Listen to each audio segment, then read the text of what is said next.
കഴിഞ്ഞ ദിവസം എനിക്ക് ഡയറക്റ്റ് വന്നിട്ടുള്ളൊരു മൈക്രോ ബ്ലേഡിംഗ് എൻക്വയറി അത് ചെയ്ത് കഴിഞ്ഞിട്ടുള്ള ബിഫോർ ആൻഡ് ആഫ്റ്റർ വീഡിയോ ആണ് ഞാനിപ്പോൾ ഷെയർ ചെയ്യാൻ പോകുന്നത്. എൻ്റെ ഒരു പേഴ്സണൽ ഫേവറേറ്റ് കൂടിയാണ് ഈ ഒരു വർക്ക്. കാരണം ഞാൻ ഇവിടുന്ന് ചെയ്ത് വിട്ട ഒരു ഐബ്രോസ്, 2 സിറ്റിങ്ങും കഴിഞ്ഞ ഒരു ഐബ്രോസ് ഇവർ മകൻ്റെ കല്യാണത്തിന് ഡ്രസ്സ് എടുക്കാൻ പോകുന്ന സമയത്ത് കാണുകയും അവരോട് എൻ്റെ കോൺടാക്ട് നമ്പർ വാങ്ങി വിളിച്ചിട്ടാണ് ഡയറക്റ്റ് ഇവിടെ വന്നത്. അപ്പം എനിക്ക് ഒരുപാട് സന്തോഷം തോന്നി. നമ്മളുടെ ഒരു വർക്ക് കണ്ടിട്ട് അത് റെഫറൻസ്, ഒരു അഡ്വർടൈസ്മെൻറ്റോ കാര്യങ്ങളോ ഇല്ലാതെ റെഫറൻസ് പോകുമ്പോൾ ഏതൊരാൾക്കൊരു സന്തോഷം കുറച്ച് കൂടുതലുണ്ടാവുമല്ലോ. അതുകൊണ്ട് കൂടാതെ ഇവിടെ വന്നപ്പോൾ ബ്രോഡായിട്ട് ഐബ്രോസ് വേണമെന്നാണ് പറഞ്ഞേ. പക്ഷെ ചില ഐബ്രോസിന് നമുക്ക് ബ്രോഡായിട്ട് കൊടുക്കുമ്പോൾ അത്രയും ഭംഗി തോന്നത്തില്ല.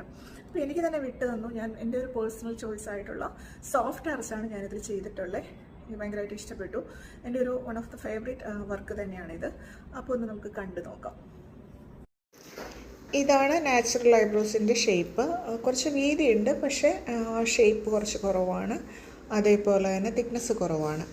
ഇത് നമ്മൾ ഒരെണ്ണം ചെയ്ത് കഴിഞ്ഞിട്ട് രണ്ടും തമ്മിലുള്ള ഡിഫറൻസ് നോക്കിയാൽ മനസ്സിലാവും. ചെയ്ത് കഴിഞ്ഞപ്പോൾ എനിക്ക് ഭയങ്കരമായിട്ട് ഈ ഒരു ഷേപ്പ് ഇഷ്ടപ്പെട്ടു. സോഫ്റ്റ് ആർച്ച് നന്നായിട്ട് ഇണങ്ങുന്നുണ്ട്. നമുക്കൊരു 40+ ഒക്കെ ഉണ്ട്. നമുക്ക് ഒരുപാട് ആർച്ചായിട്ട് കുറച്ച് ലിഫ്റ്റഡ് ലുക്ക് വേണം, പക്ഷേ ആർച്ച് വേണ്ടെങ്കിൽ സോഫ്റ്റ് ആർച്ച് തന്നെയാണ് എല്ലാവർക്കും ഇണങ്ങുന്നത്. താങ്ക്